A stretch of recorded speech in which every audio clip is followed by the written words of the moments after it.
오늘 말씀은 이사야서 65장 17절에서 19절입니다. 보라, 내가 새 하늘과 새 땅을 창조하나니 이전 것은 기억되거나 마음에 생각나지 아니할 것이라. 너희는 내가 창조하는 것으로 말미암아 영원히 기뻐하며 즐거워할지니라. 보라, 내가 예루살렘을 즐거운 성으로 창조하며 그 백성을 기쁨으로 삼고 내가 예루살렘을 즐거워하며 나의 백성을 기뻐하리니 우는 소리와 부르짖는 소리가 그 가운데에서 다시는 들리지 아니할 것이며.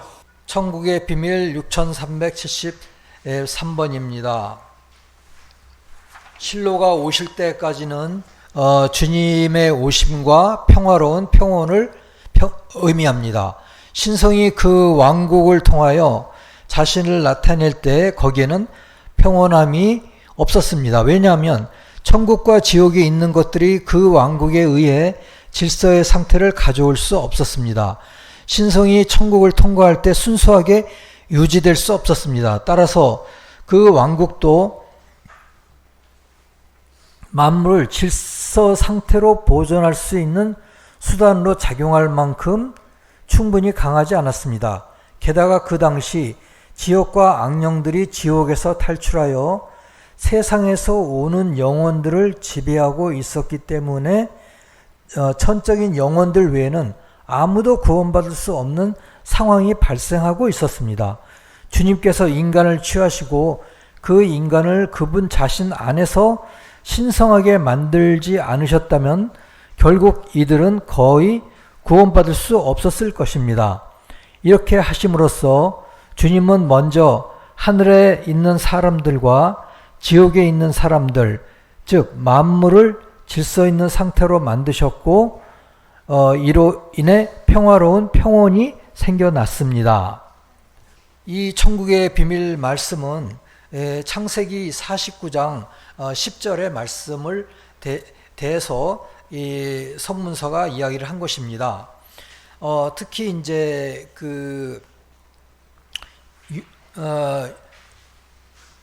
야곱이 이 유다를 이제 축복할 적에 그때 말한 것인데요. 실로가 오실 때까지, 이 실로는 이제 주님의 오심을 이야기한 것입니다. 그리고 오늘의 그 이야기는 뭐냐면은 주님이 오실 때 상황이 이렇게 질서의 상태가 아니었고, 또 그 신성이 천국을 통과할 때 순수하게 내려오질 않고 또 차단되고, 또한 그 질서가 없었고 또 지옥의 악령들이 또 세상에 오는 영혼들을 지배하고 있고, 그래서 진짜 저 지상에서 올라오는 영혼들 중에서 천적인 영혼들 이외에는 이제 구원받을 수 없는 그런 상황이었다고 합니다. 그래서 주님께서 이렇게 오셔서 저 신적인 성의 영화를 이루고 또 지옥을 정복하고 그러지 않았더라면은 사람들은 거의 구원받을 수 없었을 것이다 라는 이야기입니다. 그래서 주님이 왔다 가심으로 해서 이 만물이 질서 있는 상태로 되었고 평화로운 평온의 상태가 생겨났다는 이제 천국의 비밀의 말씀입니다. 그래서 오늘은 이러한 말씀으로 서로 이야기를 나누고자 합니다.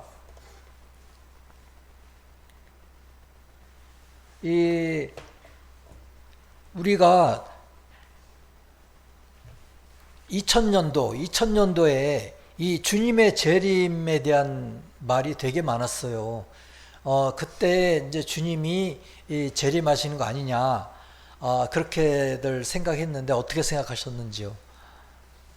저희는 그렇지 않죠. 왜냐하면 저희는 이제 주님의 재림에 대해서 저희는 알고 있죠. 그래서 이와 같이 주님이 이 하늘 구름을 타고 재림하신다 하셨는데, 이것은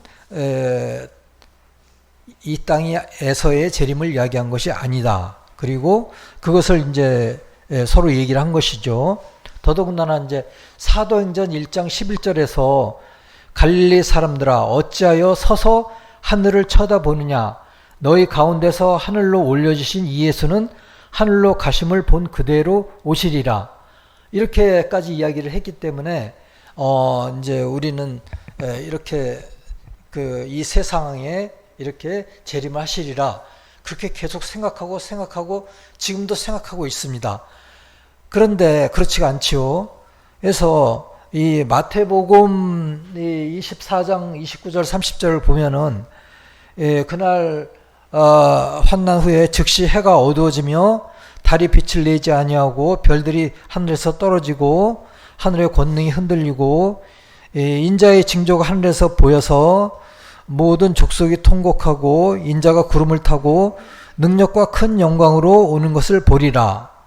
이 말씀 때문에 이 땅에 주님이 이제 재림하는 것으로 이제 우리가 이제 믿고 있습니다. 그런데 저도 이제 세교에 오기 전까지는 이 말씀을 믿고 정말 뭐 여름철에 큰 천둥이 치고 번개가 치면 주님이 재림하시는 거 하고 하늘 쳐다보고 그런 적이 있었는데요.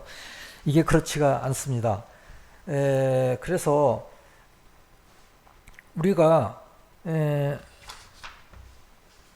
그러니까 이 구름은 뭘 의미할까요? 구름은 말씀의 문자의 의미를 얘기한다고 합니다. 그리고 여기에서 큰 능력과 영광으로 오신다고 그랬는데요. 그것은 무엇을 의미할까요?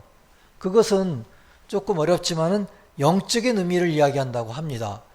그러니까 영적인 의미에 그만큼 큰 능력이 있고 또 그만큼 큰 영광이 있다는 이야기입니다. 하지만은 그 문자의 의미를 주님께서 그 구름을 타고 즉 문자의 의미를 타고 오신다는 것입니다. 그래서 문자적 의미는 이러한 영적인 의미가 나타나는 기초이자 토대인 것입니다. 그래서 없으면 안 되죠. 그래서 주님은 신적 진리의 말씀이고 그리고 이제 영적인 의미가 이제 진정한 말씀인 것입니다.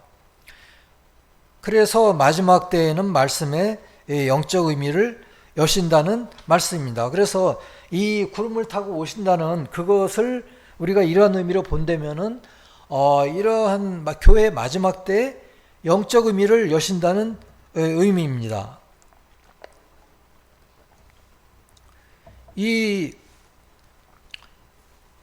그것은 최후의 심판이 이 영계에서 일어났었습니다. 그런데 스베덴보리님의 그 저서 여러 가지가 있는데 그 중에 최후의 심판 연속, 그러니까 라스트 자지먼트 컨티뉴드라는 그 저서가 있거든요. 조그만 저서인데 거기에 보면은 스베덴보리님은 영계에서의 최후의 심판 때 이 주님이 구름을 타고 오는 것을 표상적으로 상징적으로 보는 것이 허락되었다고 합니다. 그러니까 이 상징적으로만 보인 것이죠. 그래서 이 최후의 심판에 대해서는 이제 이야기를 같이 나누겠습니다. 언제 어떻게 있었고 얼마 정도 있었는지 같이 이야기를 나누겠습니다. 그래서 주님의 재림은 영적인 의미로 해석되어야만 하고요. 주님은 신적 인성을 영화하신 후에 하늘로 올라가셨죠. 그런데 그때 주님의 물질적인 육체는 신성화되셨습니다. 신성화되셔서 올라가기 때문에 우리는 주님이 물질적인 구름을 타고 오신다. 이런 식으로 자연적인 눈으로 볼 수는 없는 것입니다. 이사야서 52장 7절에서는 말하기를 좋은 소식을 전하며 평화를 공포하며 복된 좋은 소식을 가져오며 구원을 공포하며 시온을 향하여 이르기를 내 하나님이 통치하신다 하는 자의 산을 넘는 발이 어찌 그리 아름다운지요. 그러니까 내 하나님이 통치하신다 하는 그런 구원을 공포하는 그 발이 아주 아름답다고 그랬어요. 그런데 그거는 참된 기독교 791번과 아주 일맥상통합니다. 791번에서 말하기를 이 일이 끝난 후 주님은 제자들을 전 영계에 보내며 다니엘서 7장 13, 14절과 요한계시록 11장 15절 예언에 따라 주 예수 그리스도가 통치하실 것과 이 왕국이 영원할 것이라는 복음을 설교하게 하셨습니다. 그러니까 주님이 통치하신다. reign. 그리고 이 왕국은 영원할 것이다. 이런 것을 이제 얼마나 아름다운 발걸음인가. 이런 것을 이야기하는 것이 얼마나 아름다운 발걸음인가 하고 이야기하는 것입니다. 이것은 아주 다니엘서 7장 13, 14절하고 또 요한계시록 11장 15절에서 아주 잘 나와 있는데, 내가 또 밤 환상 중에 보니 인자 같은 이가 하늘 구름을 타고 옛적부터 항상 계신 이에게 나와 그 앞으로 인도됨에 그에게 권세와 영광과 나라를 주고 모든 백성과 나라들과 다른 언어를 말하는 모든 자들이 그를 섬기게 하였으니 그의 권세는 소멸되지 아니하는 영원한 권세요 그의 나라는 멸망하지 아니할 것이니라. 그러니까 주님께서 이게 통치하실 것과 또 그 왕국은 영원할 것이라 하는 것을 이 다니엘서에서 명확하게 이야기하고 있습니다. 그런데 다니엘서에서 보는 것도 환상 중에 봤죠. 하늘 구름을 타고 또 이제 오신 것입니다. 그리고 권세와 영광과 가운데서 오신 것입니다. 그리고 요한계시록 11장 15절에 보면은 일곱째 천사가 나팔을 불매 하늘에서 그 음성들이 나서 이르되 세상 나라가 우리 주와 그의 그리스도의 나라가 되어 그가 세세토록 왕노릇 하시리로다. 이와 같이 여기에서도 주님이 통치하실 것과 그리고 그 왕국이 영원할 것이다 하는 것을 분명하게 이야기를 하고 있습니다. 또한 마태복음에서는 큰 나팔 소리와 함께 천사들을 보내리니 그의 택하신 자들을 하늘 이 끝에서 저 끝까지 사방에서 모으리라. 이러한 말씀들이 다 이루어진 것이 바로 참된 기독교 791번에서 이야기한 것입니다. 그래서 주님의 사랑과 진리로 우리를 다스릴 때 우리는 진정한 구원을 얻을 수가 있는 것입니다. 우리가 그렇지 않다면 지옥의 질죄를 받을 수밖에 없었죠. 그런데 주님은 이 세상에서 모든 시유를 이기시고 모든 유전악을 다 성화하시고 주님의 몸이 신성화되시고 부활하셨습니다. 그리고 십자가상의 고통은 최후의 시험이었습니다. 그런데 부활 후에 하늘로 올라가신 주님을 우리는 영으로 뵐 수 있는 것입니다. 그러니까 주님은 부활하고 하늘로 올라가셨죠. 그래서 주님을 우리는 육으로 뵙는 게 아니고 영으로 뵐 수 있는 것입니다. 주님의 재림은 영계에서 이미 이루어졌습니다. 또한 말씀의 내적 의미 안에서 진리로 오시는 것입니다. 또한 오신 것입니다.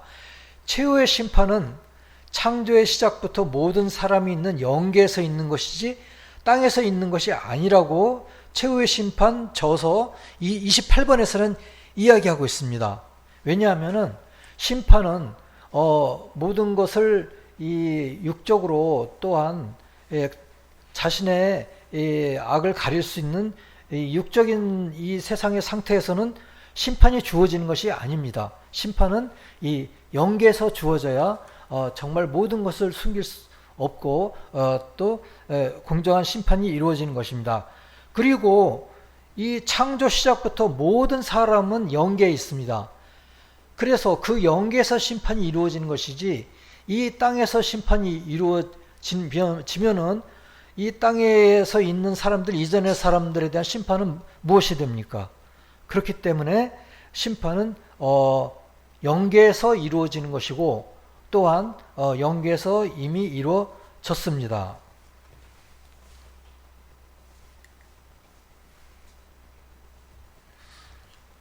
그래서 그러면 참된 기독교 791번에서 이 일이 끝난 후에 라고 했는데 이 일은 무엇을 의미할까요?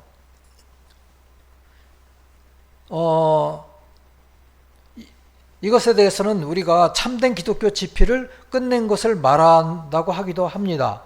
즉, 새 교회가 정립된 후인 것 같습니다.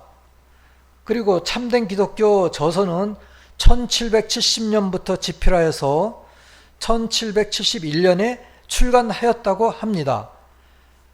그러니까 1770년 6월 19일 세교의 날, 그때 주님께서 제자들을 전 영계로 보내시면서 이 주님이 통치하실 것과 또 그 왕국은 영원하시라는 그 복음을 전파하게 하셨죠. 그 이후부터 스베덴보리님이 쓰신 것 같습니다. 그래서 1771년에 출간을 하신 것입니다. 그리고 1772년에 돌아가셨어요. 그렇기 때문에 이 최후의 심판에 대한 증언과 세교회의 교리의 정립을 위해서 스베덴보리님은 태어나셨던 게 아닌가, 그런 생각이 듭니다. 그래서 다른 면에서는 영계에서 마지막 심판이 끝난 후에, 그러니까 새 정립 과정을 끝낸 단계라고 세교회 신학에서 말하고 있습니다. 그 얘기가 무슨 얘기냐면은 이 1757년에 영계에서의 최후의 심판이 있었습니다. 그래서 그의 말에 완전히 이루어졌는데, 그 1758년에서 1770년간 12년간은 이러한 새로운 이 영계에서의 정립 과정이 이루어진 것 같습니다. 그래서 그것에 대해서 좀 살펴보면은 그러니까 요 최후의 심판이 있은 이후에 이 12년간은 영계에서 새로운 질서가 정립이 되고요. 지상에서는 교회와 신앙의 내면적 각성이 일어나던 때였고요. 스베덴보리 선생님은 특별히 이때 활발한 저술 활동을 하셨습니다. 그리고 영계와의 구체적인 교류가 있었습니다. 루이 14세라든지 멜란 히톤이라든지 켈빈 이런 분들과의 구체적인 교류가 있었습니다.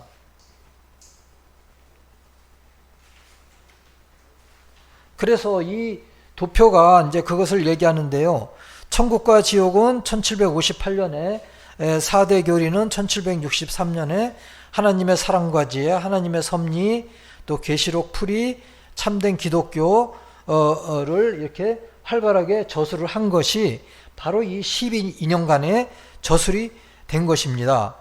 그래서 이 기간 동안에 최후의 심판이 이루어지고 나서 그 영적인 임류가 아주 강하고 활발하게 일어나면서 또 이러한 신학적인 저서를 스베덴보리님이 활발하게 하신 것 같습니다.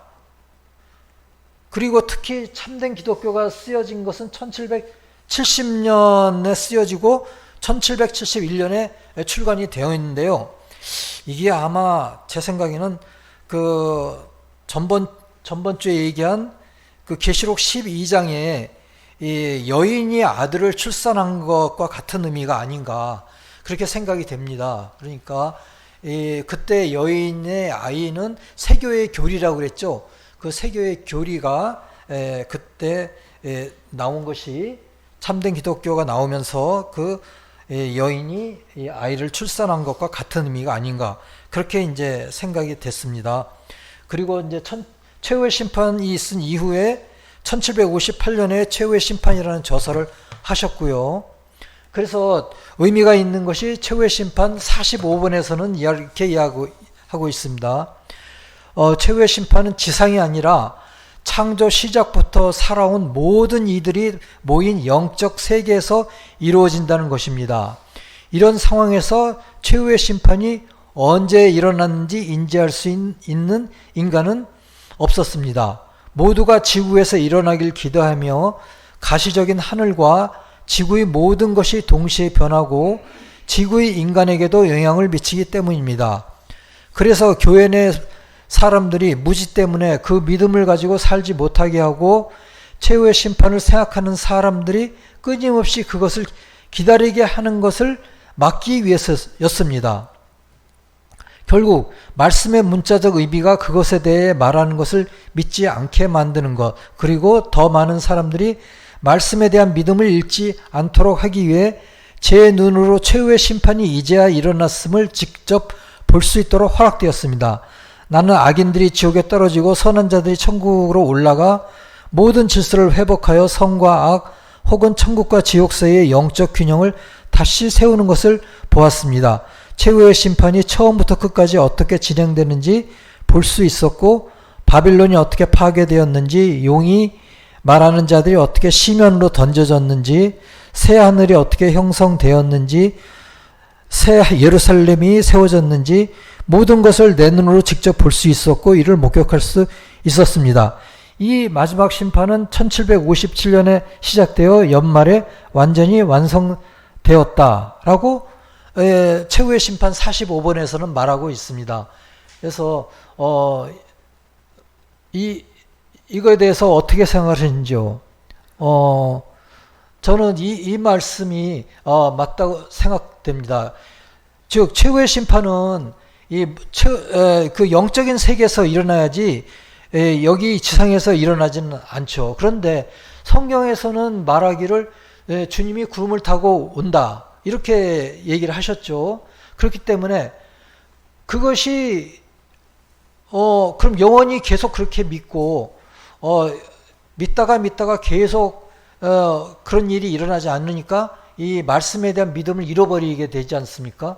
그렇게 되지 않도록 이제 스베덴보르님은 그것을 보도록 허락되었고 그것을 이제 기록하도록 한 것입니다. 그럼으로써 우리는 이제 말씀이 허구가 아니고 말씀을 믿을 수 있도록 이제 주님께서 인도하신 그런 섭리가 있는 것입니다. 그래서 이 최후의 심판은 1757년에 시작돼 가지고 그 연말에 완전히 완성되었다고 합니다. 그 1년 동안에.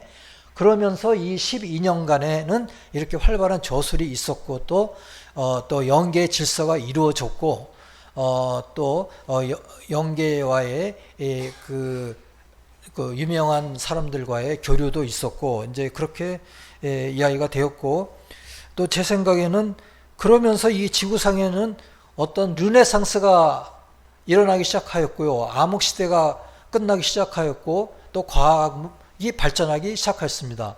그래서 그러한 것도 이러한 그 최후 심판에 의해서 먹구름이 거쳐서 이러한 것이 우리 인간 사회에서도 이러한 것이 이루어지지 않았나 그렇게 생각이 됩니다. 그 이후에 최후의 심판 이후에 이 12년 동안에 주님과 천국과 땅의 인간들과의 영적인 연결이 재정립되었습니다. 그리고 영적인 각성의 새 시대를 여는 준비 기간이었습니다. 최후의 심판 이후의 영계에서는 구영들과 신영들 사이에 재분배가 이루어졌고 그러니까 그때 밀과 가라지가 구분이 된 것이죠. 그리고 영들의 진짜 본성이 각자 드러나서 영계 각각의 상태에 맞는 새로운 질서가 자리 잡게 된 것입니다. 지상에서도 비슷하게 교회와 신앙의 내면적 각성이 서서히 나타났고요. 영적 계시가 가능해지고 신앙과 진리의 깨달음, 새로운 교회의 계시가 시작된 것입니다. 즉, 새 예루살렘 교회의 진리가 내리기 시작한 것도 이 시점인 것입니다. 스베덴보리의 사역과 저술 활동, 이 시기는 스베덴보리가 본격적으로 금방 말씀드린 대작들을 집필하였고요. 수많은 영적 체험과 계시에 따라서 이러한 주요 교리들을 발표하였고 이것이 새 교회 토대를 마련하는 작업이었던 것입니다. 그리고 이 영계와 이 구체적인 교류를 하였는데요. 이 기간 동안에는 루이 14세, 멜란히톤, 켈빈 등 역사적 인물과 대화하거나 또 영계의 집단과 교류한 내용들이 생생하게 전달됩니다. 지상의 교회의 변화와 심판 이전에도 그때 이전에는, 그러니까 최후의 심판 이전에는 밤이라고 얘기할 수가 있는데, 심판 이후에는 아침 또는 낮이 된 것입니다. 그래서 영적 그 암흑기, 어둠기에서 빛의 시대로 변화하는 이행기였습니다. 그래서 이러한 거에 대해서는 최후의 심판, 1758년에 발간한 그 최후의 심판 또는 최후의 심판 그 연속이라는 그 책자에 아주 자세히 잘 나와 있습니다. 그러니까 1757년 심판 이후에 바로 다음에 이제 저술한 책입니다. 그래서 12년간의 영적 질서, 새로운 하늘의 형성, 새 교회의 교리적 태도가 마련되었습니다.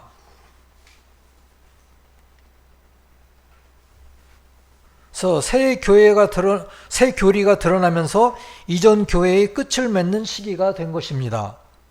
새로운 영적인 시대가 열리는 때였는데요. 새 하늘과 새 땅이 열렸죠. 그런데 이 이전 하늘과 이전 하늘과 이전 땅은 무엇일까요? 이전 하늘과 이전 땅에 대해서는 그것은 인위적인 천국, artificial heaven이라고 이야기를 합니다. 그거에 대해서는 최후의 심판 연속 10번에 이제 자세히 나와 있는데요. 그거에 대해서는 우리가 조금 서로 이제 이야기를 해봐야 되겠습니다. 이전 하늘과 이전 땅에 있던 자들은 천국 아래에 모여서, 그러니까 천국이 아니고 천국 아래에 모여서 천국처럼 보이는 인위적인 천국을 만든 것입니다. 그리고 천국이라고 부른 것이지요. 그래서 가장 낮은 하늘의 천사들과 이렇게 교류를 하였지만은 외적인 면에서만 서로 교류하거나 결합했지 내적인 면에서는 결합하지 않았답니다. 근데 왜냐하면은 대부분은 세상에서는 악을 행하지는 않았지만 이제 도덕적으로 바르게는 살았지만은 선한 근원에서 나온 선을 행하지는 않았다고 합니다. 그렇기 때문에 믿음과 사랑을 분리한 사람들이었고 악을 죄로 여기지 않았다는 사람들이라고 합니다. 그래서 마태복음 25장에 언급된 염소들과 비슷한 자들이었다고 합니다. 그래서 믿음과 사랑을 분리했고 악을 죄로 여기지 않은 자들이 인위적인 천국 또는 가상천국이라고 이야기하죠. 그것을 영계에 만들었는데, 그래서 이와 상응해가지고 그럼 지상에서는 참된 선과 진리가 거의 사라졌다고 합니다. 그런데 이제 외적인으로는 그리스도인으로서 살았기 때문에 낮은 천국의 천사들과 결합하였는데, 외적인 면에서는 그들과 같았지만 내적인 면에서는 그들과 달랐습니다. 그러니까 지금 이 얘기는 영계에서의 이야기입니다. 즉 이 지상에서 이야기가 아니고요. 영계에서 이 지상에서 그리스도인으로 살다가 영계에 가가지고 천국 아래에다 인위적인 천국을 만든 사람들 이야기입니다. 그런데 내적인 면에서는 완전히 가장 낮은 천사의 천국들과 달랐죠. 그래서 가장 낮은 천사의 천국들은 양이라고 얘기할 수 있었고 사랑과 믿음 안에 있던 사람들입니다. 그런데 이러한 가장 낮은 천국의 천사들과 이 결합은, 왜냐하면 그들을 분리할 수가 없었대요. 왜냐하면 최후의 심판 전에 분리를 하면은 가장 낮은 천국에 있는 자들에게 해를 끼쳤을 것이고 그들과 함께 멸망으로 끌려갔을 것이기 때문이었습니다. 그러니까 주님이 밀과 가라지 씨를 뿌렸는데 제자들이 가라지를 다 쳐낼까요? 그랬더니 그만두어라. 가라지를 치다가 밀까지 또한 상하게 할까 염려된다. 이렇게 말씀하셨잖아요. 그래서 밀과 가라지가 함께 자라게 놔둬라. 그리고 이제 추수 때에 가라지를 다 이제 치게 하셨죠. 그래서 이거하고 거의 마찬가지 의미입니다. 그렇기 때문에 우리가 살 동안에도 이 가라지가 되지 않도록 우리는 노력을 해야 되고요. 그리고 이제 내면에서는 믿음과 사랑과 믿음 안에서 살아야 하고 또 이러한 삶을 살아야 합니다. 겉으로만 살지 말고요. 겉으로만 살게 되면은 이 인위적인 천국을 만든 그 최후 심판까지 그 가라지처럼 자랐던 염소 같은 자들이 될 수밖에 없는 것입니다. 그래서 우리는 이 밀과 가라지 또는 이러한 최후 심판에 대한 것을 생각을 해야 될 것입니다. 스베덴 보리는 1745년 만 57세에 환상 가운데서 처음으로 주님을 만나고요. 27년 동안 주님의 이끄심을 따라 몸은 지상에 있으면서 영으로 천국과 지옥 등 영계의 모습을 직접 돌아보는 체험을 했습니다. 그가 남긴 저서들은 주님이 그에게 직접 알려주신 성경의 내적인 의미와 영계에서의 그런 체험을 빠르게 기록한 것입니다. 그래서 그럼으로써 우리는 이 이사야서 30장 26절에서처럼 달빛은 햇빛 같고 햇빛은 7배가 되어 7날의 빛과 같으리라. 이렇게 우리는 이 빛이 밝아진 것입니다. 그러니까 영계를 통해서 내려오는 진리의 빛이 그만큼 강해진 것입니다. 한다면은 창세기 49장에 10절을 아마 아까 말씀드렸는데 그 말씀대로 그 천국의 비밀에서 나왔던 6374망에 나왔던 말씀을 다시 한번 나눠본다면은 그 당시에는 이 지옥의 악령들이 이 천국에 올라오는 그 영들을 지배하고 있었기 때문에 아주 천적인 영혼들 이외에는 천국에 올라갈 수가 없었다고 합니다. 그래서 그러한 얘기들을 우리가 같이 또 생각을 해봐야 되고요.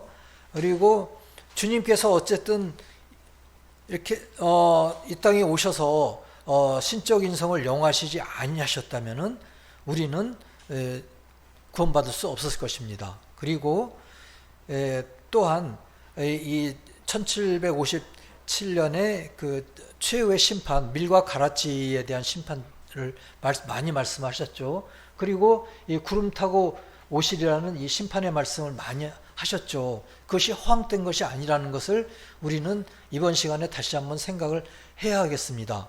그것은 영계에서 실제로 일어났던 일이고 그 이후에 이제 질서가 이루어졌기 때문에 저희는 구원을 받을 수 있는 것입니다. 그렇지 않다면 우리 중에 완전히 천적인 영혼 이외에는 이 천국에 올라갈 수 없는 상태가 됐던 것입니다. 그래서 완전히 평온이 생겨났고요. 이 성경 말씀이 진짜 허황된 말씀이 아니고 분명한 말씀이시라는 것을 이 시간에 우리가 다시 한번 생각을 해야 하겠습니다.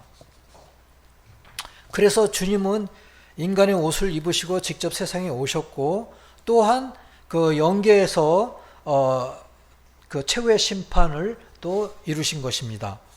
그래서 우리는 그러한 것을 생각을 하고 우리가 살아나가는 데 있어서 우리는 그 영계에서 중간 천국을 이루었던 영혼들, 즉 가상적인 천국을 이루었던 인위적인 천국을 이루었던 인간들 같은 염소 같은 인간들이 또한 가라지 같은 인간들이 되지 않도록 우리는 내면에 믿음과 사랑을 가지고 사는 저희 모든 성도님들이 되시기를 바랍니다. 그리고 요거는 전번에 보여드렸죠. 여기에서 이 포스터에서 이 가운데 있는 거는 그때 말씀을 안 드렸는데 그거는 주님께서는 이 세상에서 그분을 따르던 12제자를 부르셨습니다. 그리고 다음날 그들을 모두 온 영의 세계로 보내시어 예수 그리스도께서 다스리시며 그 나라가 영원 무궁하도록 있을 것이다. 이러한 복음을 전파하게 하셨습니다. 이 고스펠이라고 되어 있더라고요. 본문에는. 그리고 이 일은 1770년 6월 19일에 일어났는데 이 일은 이제 조금 전에 말씀드린 것처럼 참된 기독교를 통해서 세교의 교리가 정립된 그 일이라고 할 수가 있습니다. 또는 그 12년 동안에 여러 가지 아주 그 저서를 하지 않으셨습니까? 그 저서들을 통해서 이루어지는 그 세교의 교리, 이것을 마치신 후에 이러한 일들이 일어났다고 이야기한 것이 바로 여기 가운데 있는 그 내용입니다. 여호와께서는 자기 백성의 상처를 싸매시며 그들이 맞은 자리를 고치시는 날에는 달빛이 햇빛 같겠고 햇빛은 7배가 되어 7날의 빛과 같으리라. 아멘.